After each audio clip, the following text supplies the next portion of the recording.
Nagbanta ng malawakang kilos protesta ang mga operator at tsuper ng jeep na tutol sa consolidation sa ilalim ng PUV Modernization Program.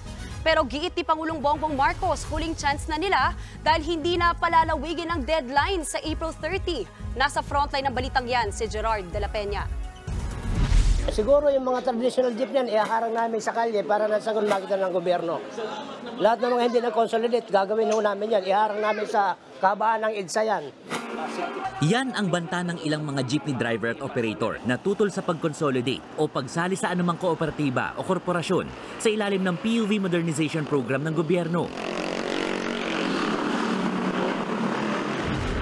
Kasama sa mga nagmamatigas ang grupo ni Eli na bumabiyahe sa rutang Pasig-Tipas. Hindi raw sila papayag na kunin ng kanilang prangkisa para lang maging shareholder sa isang kooperatiba.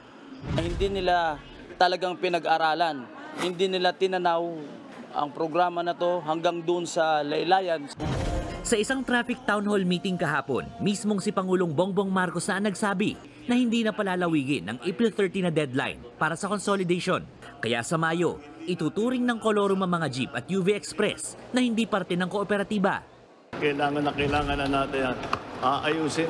Titiyakin lang natin, ang tinitiyak lang namin na hindi mapabigat pa ang babayaran at iutang ng driver-operator. Kaya ginagawa nating maayos at ginagawa nating well-organized yung sistema na yan. Sa huling 3 linggo bago ang April 30 deadline, nasa 80% na raw ang nakasali sa kooperatiba o korporasyon. Pero mas mababa yan sa inaasahan nilang 85% na consolidated units. Sa Metro Manila naman, 58% ang consolidation rate base sa datos na nakalap ng News 5. Kung ang grupong Manibela naman ang tatanungin, dismayado raw sila sa tila napakong pangako ng Department of Transportation na dialogo tungkol sa PUV Modernization Program. Sana naman lumambot yung puso niya sa mga drivers at operators. Huwag sana siyang makinig doon sa mga nagsasabi sa kanya na maraming nag-consolidate, maraming may gusto nito. Una na rin sinabi ng ilang transport group, napapalag sila kapag itinuring na kolorum ang mga jeepney na hindi makakapag-consolidate. Kaya apela nila, pag-aralan ulit ang programa.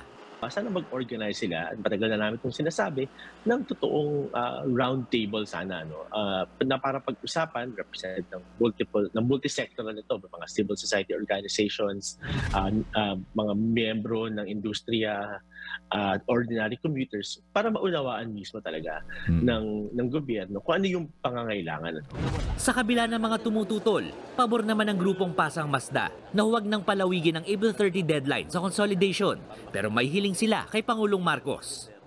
Mahal na Pangulo, sana po magkaroon ng maayos na ruta ang jeepney, maayos na prangkisa, hindi lamang po dito sa Kalakang, Maynila, kundi sa buong bansa. Sapagkat sa nakikita po namin, kung maayos at ang prangkisa, maayos at ang ruta, hindi ho tayo magkakaroon ng mabigat na problema ng trapiko.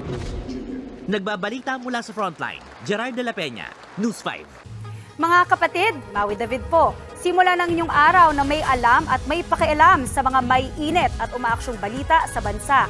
Para maging una sa balitaan, mag-subscribe at mag-follow sa social media pages ng News 5.